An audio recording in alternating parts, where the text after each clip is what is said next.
Hello, hello, it's Megan Boney, and for today's video, rarapan naman tayo sa Boracay Island, province of Aklan.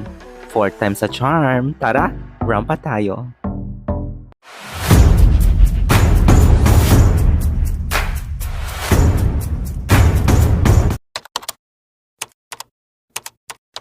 So ayun po, pagpasok nyo ng Terminal 2 sa Philippine Airlines, ito po yung bungad, ang ganda. Maliit lang naman siya, tapos nag-check-in ako online, pero humingi ako or nagpa-print ako ng boarding pass ko, tapos tara na sa loob. Ayan, dito na ako sa boarding gate 12, number 12 yung boarding gate ko. So hanggang 7 lang yung natatanaw ko. Sa time number 12, baka doon ko sa dulo. So, lakad tayo diretso. Ayan, naliw ako sa mga upuan na may pa-charger. Ayan, so boarding time na. Pupunta na ako sa baba. Hindi pa pala boarding time, pero ayan, kailangan kung pumasok rito. Medyo patago si gate number 12. So ayan, bababa kami. Or ako pala. Wala akong kasama. Ito tayo yun ng Boracay. Ito na tayo. In fairness, ang aga ng boarding. Nakalagay sa ticket 6:40, pero yung mga senior pinapapunta na 6:13 pa lang, o diba? Ang aga. Hindi siya delay. So yun mga missies, first time ko po dito sa NAIA Terminal 2 dahil first time kong sasakay ng Philippine Airlines, ang ating flag bearer dito sa Pinas. Maliit lang yung plane and napakaaga po ng boarding time, kaya naman I'm so excited to fly with Philippine Airlines. So yun mga missies, hindi po ito sponsored and pang 4th time ko nang pupunta ng Boracay, so I'm so excited. Last year hindi ako nakapunta, kaya makikita ko kung anong difference today from before. And so ayan, maliit lang yung plane, wala akong katabi. And marami din naman sumakay sa flight na to. Evening siya, so hindi ko alam kung anong eksena pagdating ko sa Katiklan, kung meron pa ba akong masasakyan.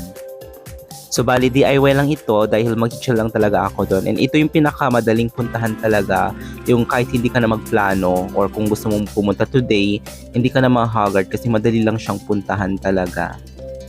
Also, this video ipapakita ko po sa inyo kung paano makakatipid sa Boracay from Katiklan Airport papuntang isla. Napakamadali lang po, tsaka madaraming way para makatipid dito sa Boracay. So ayan, meron pala pang ang Philippine Airlines, kahit less than 1 hour lang ang flight. Kasama na talaga siya sa flight with water, o diba? So yun mga misis, welcome to Godofredo Ramos Airport or Katiklan Airport dito sa province ng Aklan. And very smooth yung flight, nakarating na kami dito sa airport. Nag-record na lang pala ako rito kasi napakaingay ng video ito, wala rin kayong maririnig o maintindihan sa mga pinagsasabi ko. So ayan, evening siya and I'm so excited to see Boracay after 2 years. So ayan, arrival. Hindi ko alam, wala na rin atang mga requirements ata. Alam ko before kasi last 2 years ago ang daming requirements. Wala akong dapat. Ayan ang price ng tricycle dito. 75. So ayan, lalabas ako, sasakay ng tricycle, 75 pesos. Parang mas mura. Akala ko mas mura pa. Kasi last time 100 pinayad ko. Ngayon 75 na lang. So parang bumaba. Parang mas mura pa. Pero before kasi, yung 100, dalawa na kayo. So, ayan, sasakay na ako ng tricycle. 150 pala pag mag-isa mo.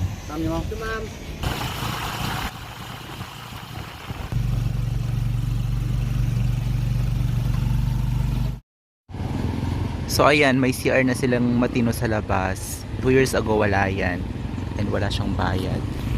And pupunta na ako sa tourist area. Magbabayad tayo ng mga fees bago, tsaka sa barko. Barko. Sa bangka. Ayan, tara dito.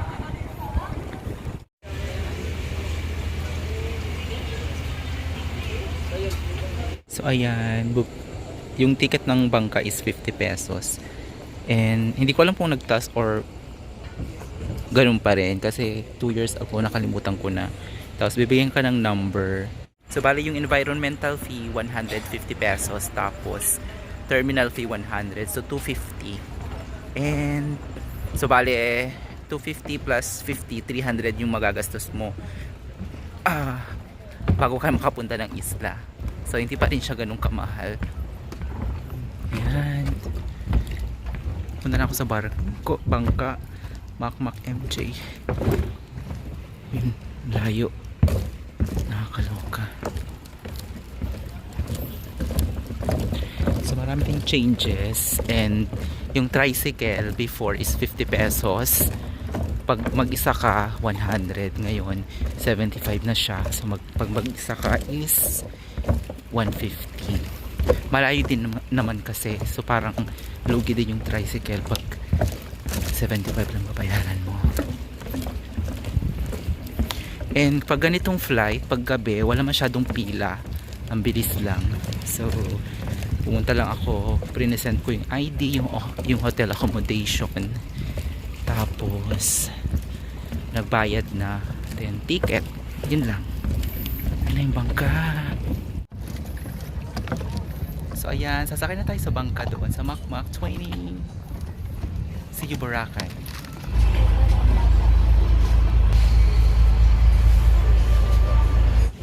Ayan, dito na kami sa Boracay. Mabilis lang yung bangka.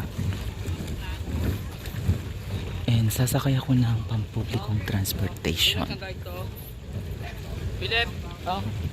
Ayan, so sand na to, naka-shoes ako.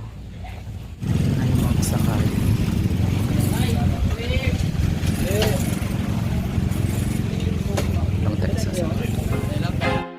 I feel like I'm losing my mind. Is everybody in the world blind? Please Lord give me a. So yan, dito na ako sa loob ng Boracay. Sumakay lang ako ng pampublikong pasahero. Tama ba?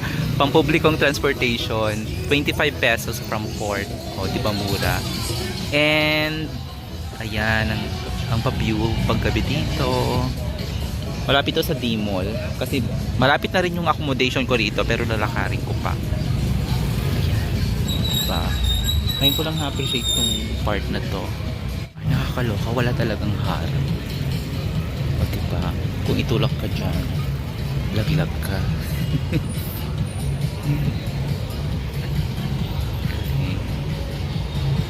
Ito yung Boracay na signage. So yan na yung D-Mall. Ayan, so itong aking hostel, late na ako dumating, so may bar din sa labas pero walang nagnonomo. So ayan, ang binook ko is parang 10 bed, 10 na tao, pero 6 lang yung andun. So parang iba yung room na pinunta ako. Tapos may dalawang afam doon, 3 lang kami. Ayan, umorder ako ng lugaw.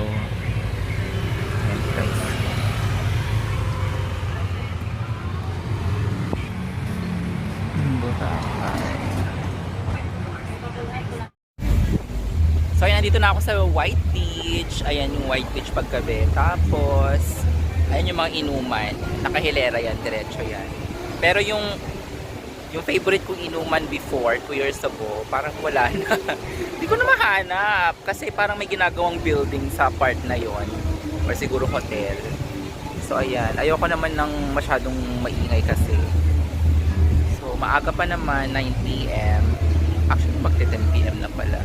So maglalakad muna ako sa dagat. Bukas, beach hopping ako, o diba? Yun ang gagawin ko. And kumain ako ng lugaw, so 55 pesos. Maraming way para makatipid sa Boracay actually. So ayan, excited ako maligo bukas. So yung mga misis, ganyan lang po kadali puntahan ang Boracay Island. Napakatipid, madali siyang puntahan, and marami pa akong papakita sa inyo. I'm so excited. Thank you so much for watching. Until my next vlog. Bye for now.